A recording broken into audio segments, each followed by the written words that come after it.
Si tu veux apprendre ta religion correctement, viens me rejoindre sur mon nouveau site internet i-islami.com. Croyances, langue arabe, jurisprudence, tajwid, tafsir, sciences du hadith, comportement et exhortation. Tout cela dans une seule et même formation. Tu pourras apprendre les bases de ta religion avec des vidéos simples et détaillées. Pour plus de détails, rendez-vous sur i-islami.com. Bonne vidéo. Assalamu alaikum wa rahmatullahi wa barakatuh. Dans cette nouvelle vidéo, nous allons définir ensemble le mot rassemblement, al-hashr. Nous diviserons cette vidéo en 3 parties. La première partie sera consacrée à la définition du mot rassemblement dans la langue arabe. Dans la deuxième partie, nous verrons ce qui est voulu par le mot hashr dans le jargon islamique. Dans la troisième et dernière partie, nous verrons ce que le musulman doit absolument savoir à propos du rassemblement pour le jour du jugement. Nous y verrons entre autres son jugement religieux, l'aspect qu'aura la terre le jour du rassemblement de toutes les créatures, ou encore l'état et l'aspect qu'auront les gens ce jour-là, en fonction de ce qu'ils avaient œuvré dans ce bas monde. Sans perdre plus de temps, on passe à l'explication.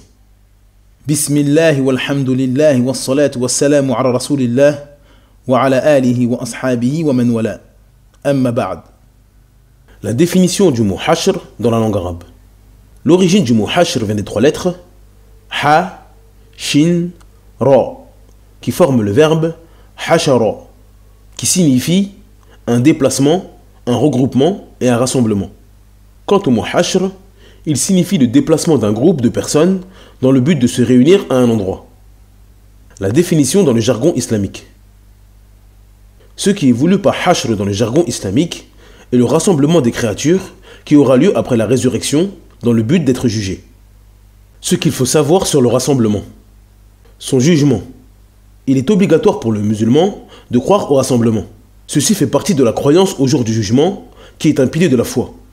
Allah Azza wa Jal dit وَيَوْمَ نُسَيِّرُ الْجِبَالَ وَتَرَى الْأَرْضَ بَارِزَةً وَحَشَرْنَاهُمْ فَلَمْ نُغَادِرْ مِنْهُمْ أَحَدًا.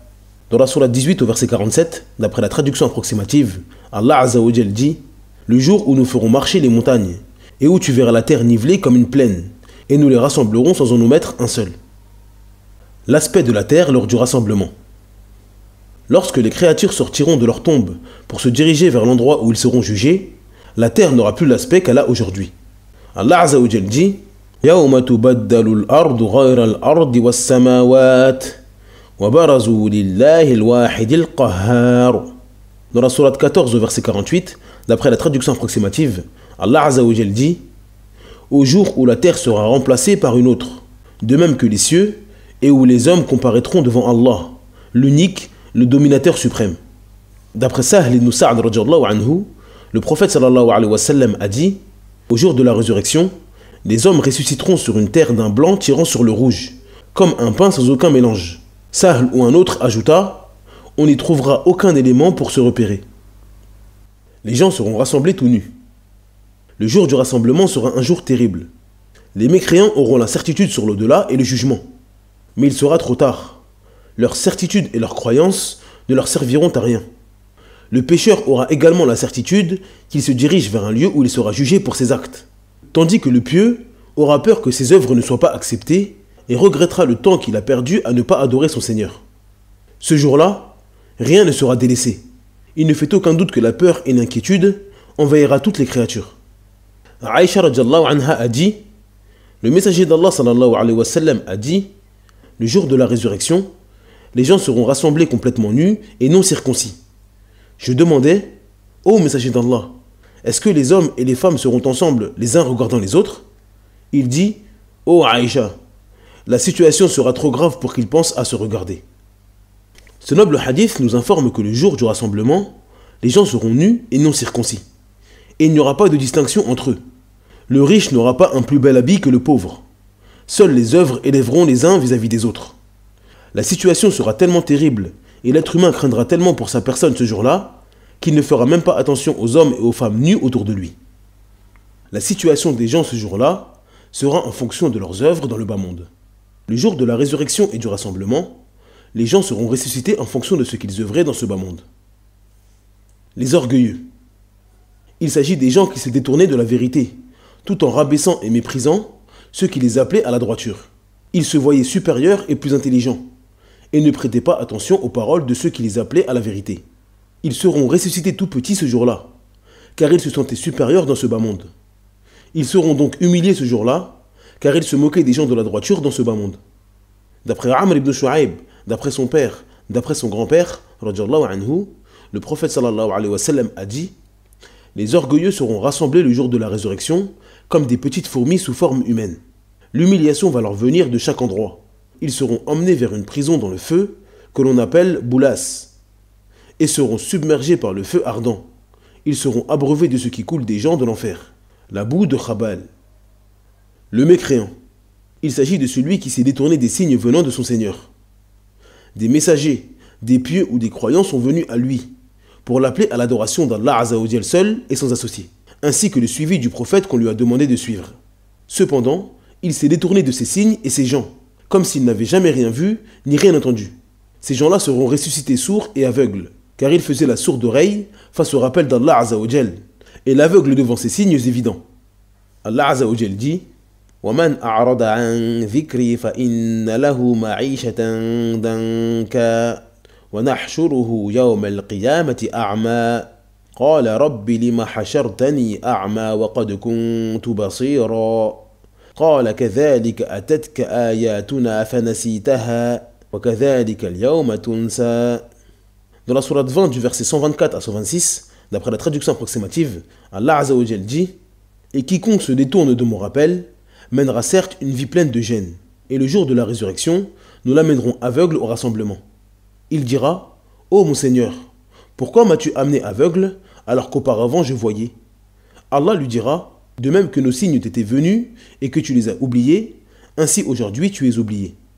Allah Azza wa Jal dit également: وَنَحْشُرُهُمْ يَوْمَ الْقِيَامَةِ عَلَى وُجُوهِهِمْ عُمْيًا وَبُكْمًا وَصُمًّا وَمَأْوَاهُمْ جَهَنَّمْ كُلَّمَا خَبَتْ زِدْنَاهُمْ سَعِيرًا.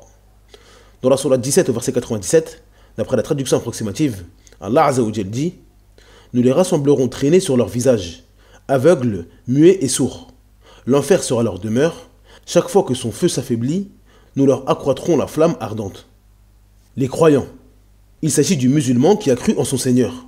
Il l'a adoré seul et sans aucun associé. Il l'a adoré selon le suivi de son prophète. Il a accompli ses obligations et s'est éloigné de ses interdits. Et il a bien évidemment accompli de manière assidue l'adoration la plus immense après le tawhid, c'est-à-dire la prière. Les prières seront reconnues ce jour-là par le prophète sallallahu alayhi wa sallam, par la lumière que dégageront les parties de leur corps où ils faisaient leurs ablutions dans ce bas monde. D'après Abu Hurairah radhiyallahu anhu, le prophète sallallahu alayhi wa sallam a dit: certes, les membres de ma communauté vont venir le jour du jugement avec des traces brillantes dues aux ablutions. D'après Abu Darda radhiyallahu anhu, le prophète sallallahu alayhi wa sallam a dit: je suis le premier à qui il sera permis de se prosterner le jour du jugement, et je suis le premier qui va relever la tête. Alors je vais regarder devant moi, derrière moi, à ma gauche et à ma droite, et à chaque fois, je vais reconnaître ma communauté au milieu des autres communautés. Un homme a dit: ô messager d'Allah, comment vas-tu reconnaître ta communauté des autres communautés, de Nuh jusqu'à ta communauté? Le prophète sallallahu alayhi wa sallam a dit: ils ont des traces brillantes à cause des ablutions, et ceci ne sera à personne d'autre qu'eux. Également, je vais les reconnaître car leurs livres leur seront donnés dans leur main droite, et je vais les reconnaître par leur lumière qui seront devant eux et à leur droite. Les mécréants seront traînés par le visage. Ceux qui ont mécru et se sont détournés de la religion d'Allah Azza wa Jal seront traînés par leur visage jusqu'à l'endroit où ils seront jugés. La face est la partie du corps la plus noble et la plus précieuse pour l'être humain. Traîner ces gens par la face sera donc une humiliation pour eux, car ils se sont moqués et détournés des signes évidents d'Allah Azza wa Jal. Allah Azza wa Jal dit: الذين يحشرون على وجوههم إلى جهنم أولئك شر مكانا وأضل سبيلا. Dans la sourate 25 au verset 34, d'après la traduction approximative, Allah Azza wa Jal dit: ceux qui seront traînés ensemble sur leur visage vers l'enfer, ceux-là seront dans la pire des situations et dans le chemin le plus égaré. Anas ibn Malik radhiyallahu anhu a dit: un homme vint au prophète sallallahu alayhi wa sallam et lui demanda: ô messager d'Allah, le mécréant sera ressuscité et traîné par son visage le jour du jugement? Le prophète sallallahu alayhi wa sallam répondit: celui qui l'a fait marcher sur ses deux jambes dans ce bas monde, n'est-il pas capable de le faire marcher sur son visage le jour du jugement? Cette vidéo est maintenant terminée. Merci de l'avoir visionnée jusqu'à la fin.